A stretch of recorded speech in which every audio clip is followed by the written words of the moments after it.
What is going on, everybody? Welcome to Sports Talk with Bros, and what we have here for you today is an episode recapping what has been going on with the NHL Playoffs as of late. So before we begin, hit that thumbs up button, subscribe, comment if you'd like to, because I enjoy speaking with you guys. And let's kick this off on Monday, April 16th. We had the Toronto Maple Leafs and the Boston Bruins, and this has been a series where the Bruins have just dominated the Maple Leafs at home in games 1 and 2 to take a 2-0 lead. But we go back to Toronto.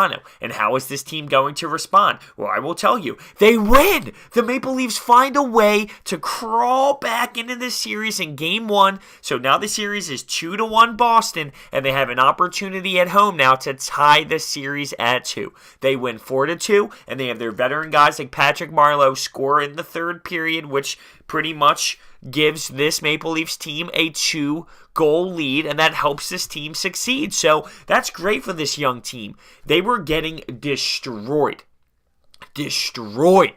in Boston. And on top of that, their head coach, Mike Babcock, was getting questioned. Is he blowing this? Is he? Does he not have enough with the roster? Well, they found a way. And on top of that, the Devils beat the Lightning 5-2 with their first home game of the series. So Tampa Bay was up 2-0, crushing the Devils at home. They go to New Jersey, and the Devils win 5-2. Now, what happened was it was a close game.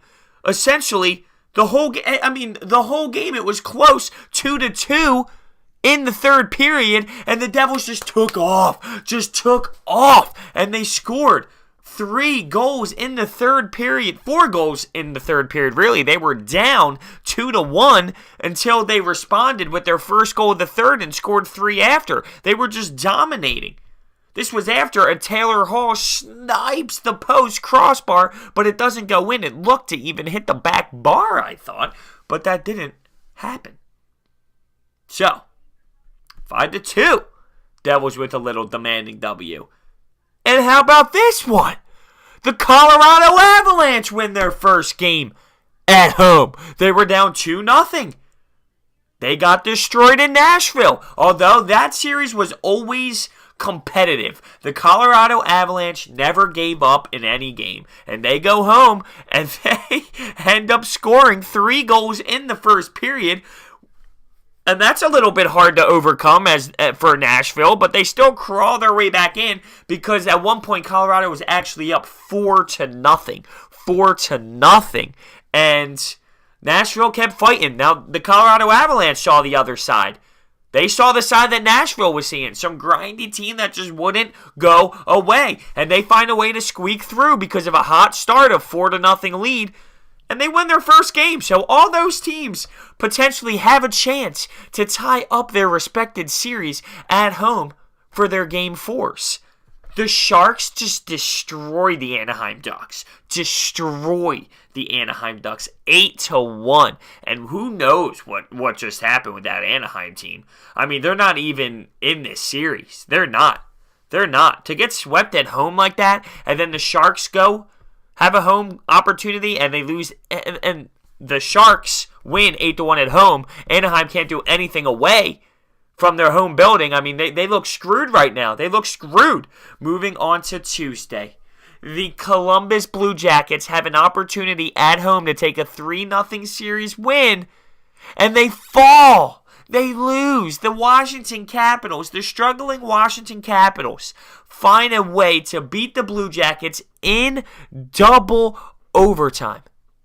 They needed that. I mean, to go down 3-0 would have been detrimental to the Washington Capitals. So they stay alive. They have a little bit of hope. That game was insane. These double overtime games are killing me. Panarin had a filthy move in that game. That's all over Twitter. I can't believe it. It was sickening. But Lars Eller finds a way to score 9 minutes into... Actually, it was 11 minutes into the double overtime. So congratulations to the Washington Capitals to not tie up the series, but cut into the series. And now that is 2-1. The Jets, they... We're up. Now, this is a Game 4 for this series. They beat them 2-0 at home. They went into Minnesota for Game 3, and Minnesota had energy in that building, and they found a way to win and cut that series 2-1. But today, it was essentially a 1-0 win by the Jets. They score a late empty net goal, so that was just a 1-0 game. That was grindy. It was a battle. Each team had chances, couldn't score on them, and the Jets find a way to pull through and take a 3-1 series lead over the Minnesota Wild. So the Wild have some digging to do, and the sweep. The brooms are out, fellas, the sweep. The Las Vegas Golden Knights beat the Los Angeles Kings 4-0 in the series. They win this game 1-0. Every single game was 1-0. So much respect for Jonathan Quick, Marc-Andre Fleury. They put on a clinic when it came to the goaltending. So we have our first advancement in the NHL playoffs, and that is the Las Vegas Golden Knights. I can't get over it. I just can't. You're talking about a team that everybody gave up on all those players and said, take these guys because we have the ones we want to keep. Phew. Phew. Now, under the circumstances, there were some guys that teams would love to keep but just couldn't, like Marc-Andre Fleury. But like William Karlsson, come on now. No one expected 43 goals out of him, and he's doing his thing. So the sweep! The sweep! Now, every game was one-goal game in that series. You talk about double overtimes and late games. It was a hell of a series, and it could have went either way. But it did seem like Vegas had what they had, you know? They had a little bit of an edge. That's tough to do. That's tough to do. Win one-goal games consistently, 4 in a row. 4 in a row, too, on top of that. Crazy. So, with that being said, that's where we are in these NHL playoffs. It's been a great, great first series so far. Make sure you hit that thumbs up button, subscribe, comment if you'd like to. I really want to hear your thoughts so far on these series. And I will see you next time.